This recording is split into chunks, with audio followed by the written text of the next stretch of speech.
is getting bigger and bigger. And we've gotten the companies to take trans fats out of foods recently, and you know, we got rid of aerosol cans. We're destroying the ozone layer. We've got companies to clean up terribly polluted rivers. We have a lot of power when we use it. I think we need to understand that it's always come from we the people. We didn't get rid of slavery in this country because Abraham Lincoln found himself in the White House. We got rid of slavery because we voted in a president, Lincoln, who was opposed to slavery. Women didn't get the right to vote because Woodrow Wilson was pro-suffrage. He was not. Women got the right to vote because they'd been demonstrating for it for a long time. And then when Wilson was president, he constantly was out on the road speaking about how we needed to get involved in World War I, how we needed to defend democracy in Europe.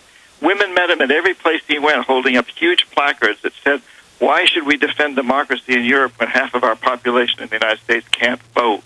So finally, Woodrow Wilson came around. We didn't get out of Vietnam because Richard Nixon was anti-war. He was pro-war. He had to take us out of Vietnam because he understood that we, the people, were not going to put up with it any longer. Plus, we were losing the war. But I think we need to understand that we, the people, need to take action.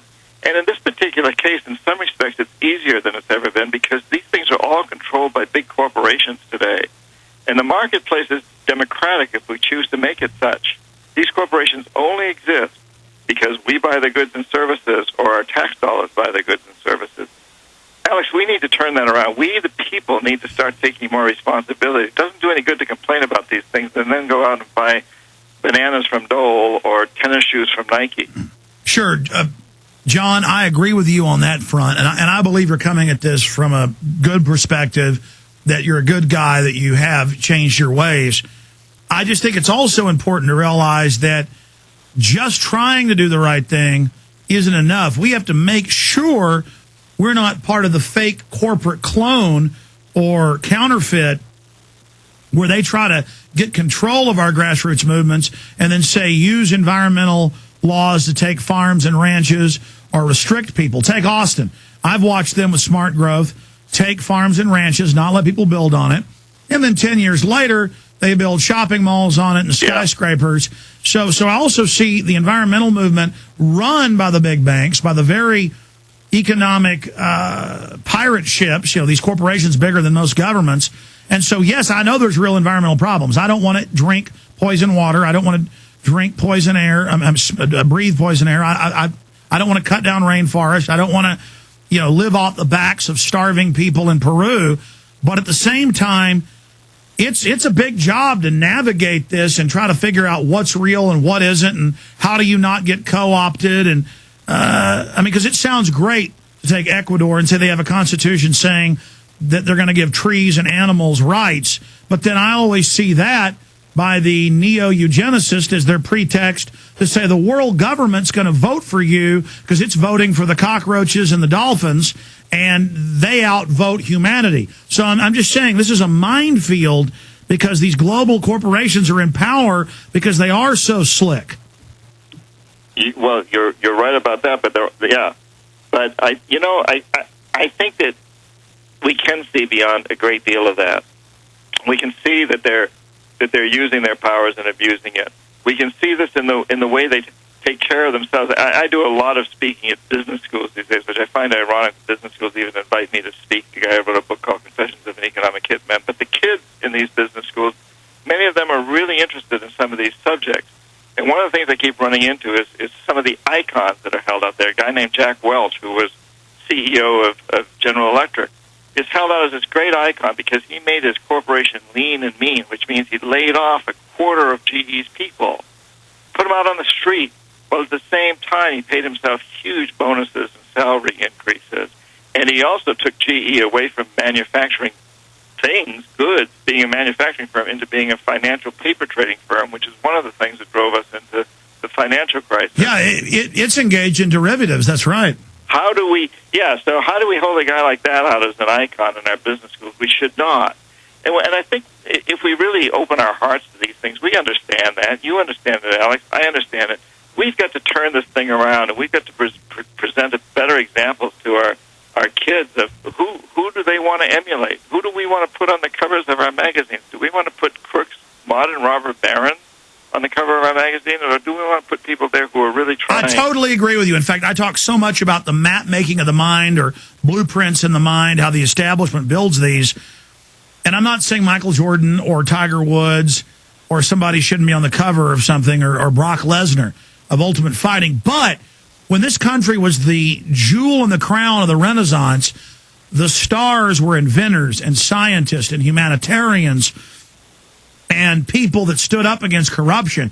And so the establishment very cunningly took our real heroes away and gave us heroes of no consequence. Well, that's true, and we don't need to let that happen anymore. Yeah, you mentioned Tiger Woods, for example. My God, here's a guy that's making, I don't know what he's making this year, $40 million off Nike or whatever.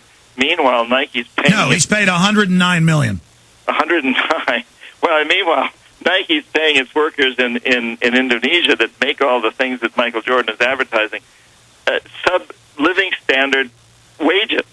These people are living almost like slaves, and that's well documented. Yeah. So, why doesn't Tiger Woods, if he wants to be our hero, he doesn't need to hit any more golf balls. What he needs to do is say, listen, I'm not going to let Nike get away with this anymore. I'm going to speak out, or I'm going to advertise some other company, and I'll do it for free. Some company that's paying their that would revolutionize the world. But see, Tiger Woods, the only reason I know about this is I've looked into him and I heard the number on the radio, on Fox News Radio. They announced his $100+ million contract, and that's just Nike, not counting this watch and that shirt. And I guess all of us have to not buy it while they do that. But Tiger Woods has been interviewed how he isn't involved in any politics, in any policies, in any charities, really, except for some charity for college dealing with golf.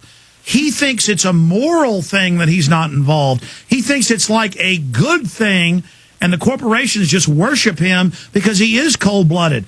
And I can't imagine having $100 million a year based on people dying of diseases in sweatshops in these horrible malaria-infested camps and maquiladoras. I mean, and I'm not some goody two-shoe. I mean, I'm a pretty hard-nosed guy, but yeah, Tiger Woods could become a mega icon. His life would have real value. Instead, it's this hollow crap of hitting a golf ball. You're absolutely right, John. It's sickening. Well, yeah, and then ultimately, who buys the magazines? Who buys into this? Who watches it on television? We do, So and so it's time that we stopped doing that. It's time that we took back control. And this is where it really belongs, Alex, is that we, the people, have to recognize that we have responsibilities. And if we want a country of, by, and for the people, instead of one that's of, by, and for the elite, the corporations, etc., we've got to get off our butts and do something about it. And I think that's what you're calling for all the time. So one of the reasons I love being on your show, because thank you. You're inspiring and empowering people to do that. We need to do it more and more and more because it's always been the way that change has happened. I agree, but John, what would you call that corporate attitude? I don't know the word for it, where they get off on being cold-blooded, they get off on not caring, they think it's silly. That's sociopathic. Yeah, sociopathic. And I think that at the top of a number of our corporations, we do have sociopaths, people who have basically no conscience, that don't care about what harm they bring to others. I think Jack Welch was a person like that, and I think Phil Knight at Nike is. But throughout the rest of the corporation, most of the other managers and people are not, and those are the ones we need to get to. Well, absolutely. But also we destroy our own world, not just environmentally, but culturally. This attitude, I see the local yuppies mimic it, and they're into laughing at bad things happening as if it doesn't touch them, when their kids are going to end up committing suicide or on drugs in this sick society.